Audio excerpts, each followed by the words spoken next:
Əgər vergi ödəyicisi əvvəllər, yəni qeyri-rezidentdən söhbət gedir burada təbii ki, qeyri-rezident əvvəllər DTA 04 forması ilə müraciət eləyib, Azərbaycanda ödənilmiş vergilərin təsdiq edilməsinə əlaqədar arayış alıbsa və sonradan eyni zamanda həmin vergilərin geri qaytarılmasına əlaqədar DTA 05 forması ilə müraciət eləyib, Azərbaycanda ödənilmiş vergiləri geri qaytarmağı tələb edirsə, bu zaman bizim vergi orqanları haqlı olaraq həmin qeyri-rezidentdən əvvəl alınmış arayışla əlaqədar məlumatlar tələb edir. İkiqat vergi tutmalar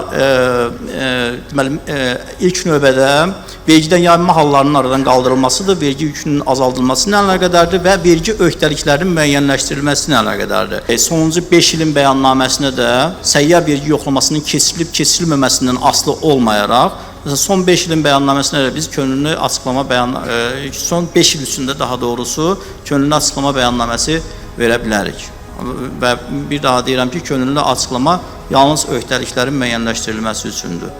Deməli, üfüqi monitorinqə qəbul olunmuş vergi ödəyiciləri həm düz xətli metod tətbiq edə bilərlər amortisasiya hesablanmalısı üçün, həm də ki, azalan qalıq metod. Bu, onların öz seçimlərindən ibarət. Yəni,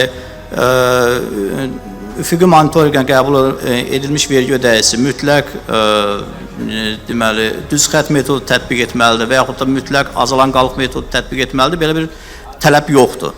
Bu, onların seçimindən asılıdır.